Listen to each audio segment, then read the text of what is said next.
Good morning, 5th class. Today we are starting exercise 13A. Its first sum is take 3 collinear points. आपको 3 collinear points लेने हैं. Collinear points मतलब straight line में लेने हैं बिल्कुल. P, Q और R. On a page of your notebook, join PQ, QR and RP. जैसे कि आपने P, Q और R points ले लिए, ठीक है. ये P पॉइंट है, ये Q और ये R. तो पी क्यू को ज्वाइन करना है, फिर क्यू आर को, और आर पी तो फिर खुद ही ज्वाइन हो ही गए.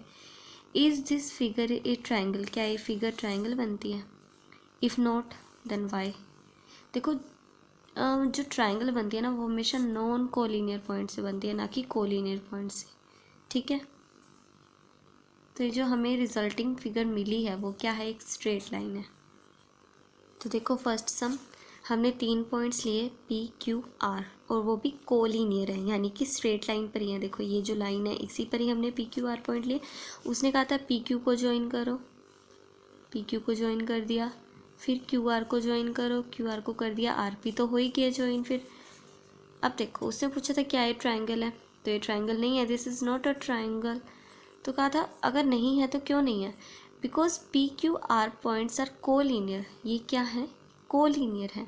And we get a straight line after joining P Q and R. और हमें क्या मिलती है? पी क्यू आर पॉइंट्स को ज्वाइन करने पर एक स्ट्रेट लाइन ही मिलती है, क्योंकि ये कोलिनियर पॉइंट्स हैं. कोलिनियर पॉइंट्स स्ट्रेट लाइन पर होते हैं, तो उन्हें ज्वाइन करेंगे तो भी हमें क्या मिलेगी? स्ट्रेट लाइन ही मिलेगी, ना कि एक ट्राइंगल. अब देखो second sum. Take 3 non collinear points L, M and N on your notebook. आपने अपनी नोटबुक पर L, M और N 3 नॉन कोलिनियर पॉइंट्स लेने हैं. नॉन कोलिनियर का पॉइंट्स का क्या मतलब? L, M, N को ज्वाइन करने पर स्ट्रेट लाइन नहीं बननी चाहिए.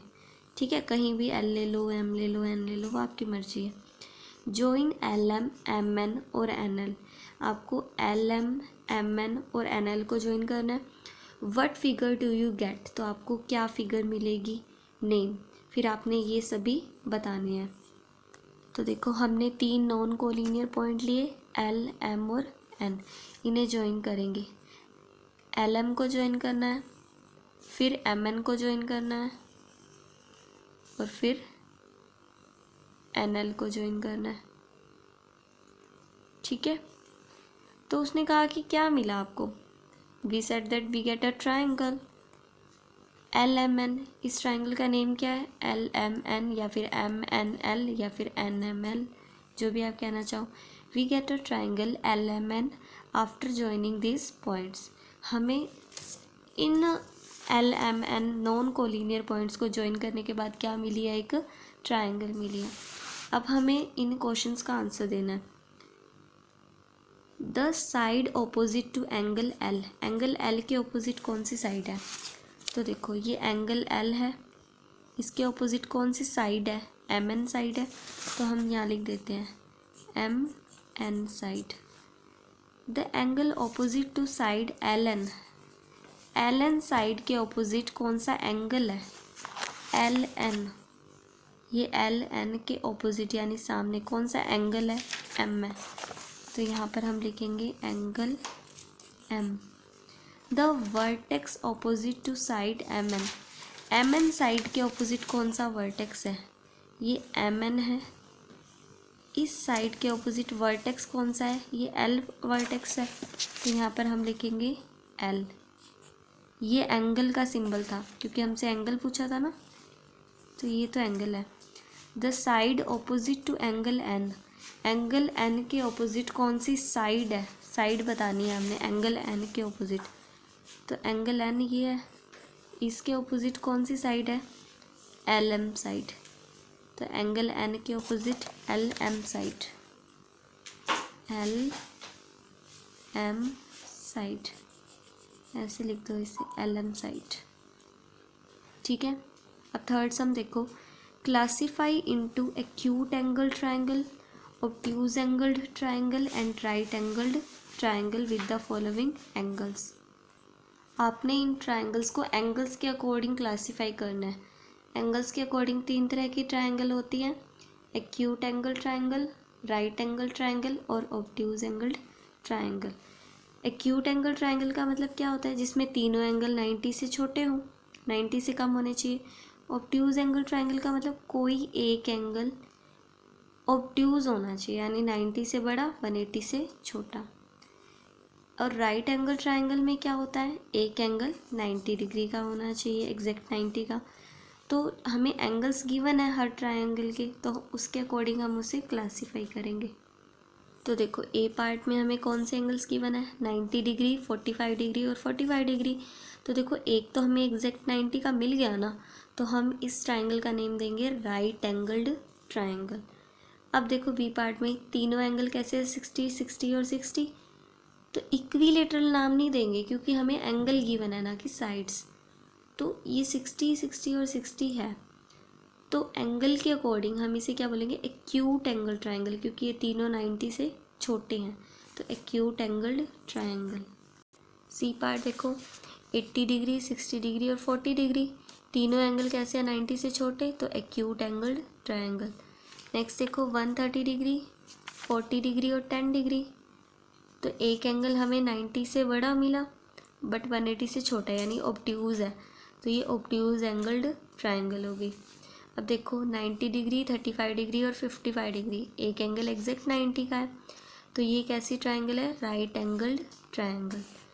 अब देखो नेक्स्ट 92 डिग्री, 38 डिग्री और 50 डिग्री, तो ये जो एंगल है 90 से तो बड़ा है बट 180 से छोटा है, यानी कि ये ऑब्ट्यूज है, तो इस ट्रायंगल का नेम होगा ऑब्ट्यूज एंगल्ड ट्रायंगल।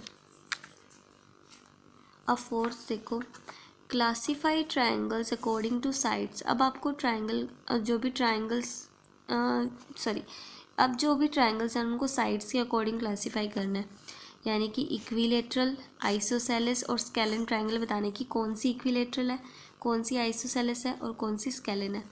तो देखो अगर तीनों साइड इक्वल होती है तो इक्विलेटरल, कोई दो साइड इक्वल होती है तो आइसोसेलेस, और अगर तीनों की तीनों अनइक्वल होती हैं तो स्केलन ट्रायंगल हो जाएगी। ठीक है, तो ए पार्ट में देखो क्या साइड गिवन है आपको, 6 सेंटीमीटर, 3 सेंटीमीटर और 5 सेंटीमीटर, तीनों की तीनों क्या है, अनइक्वल है ना, तो हम नेम देंगे स्केलन। तीनों अनइक्वल होती हैं तो स्केलन, तीनों इक्वल हो तो इक्विलेटरल, और कोई दो इक्वल हो तो आइसोसेलेस। तो देखो इसमें 6 सेंटीमीटर, 3 सेंटीमीटर और 5 सेंटीमीटर तीनों अनइक्वल है, तो इसका नेम क्या होगा, स्केलन ट्रायंगल। अब देखो इसमें 6 सेंटीमीटर, 6 सेंटीमीटर और 6 सेंटीमीटर तीनों इक्वल है, तो इक्विलेटरल ट्रायंगल। नेक्स्ट देखो 7 सेंटीमीटर, 7 सेंटीमीटर और 5 सेंटीमीटर दो इक्वल है, तो क्या हो जाएगी, आइसोसेलेस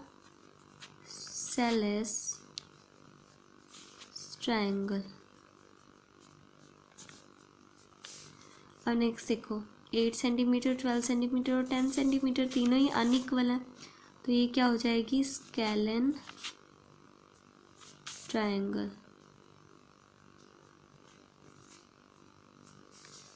3 सेंटीमीटर, 4 सेंटीमीटर और 5 सेंटीमीटर तीनों अनइक्वल है, तो ये भी क्या होगी, स्केलन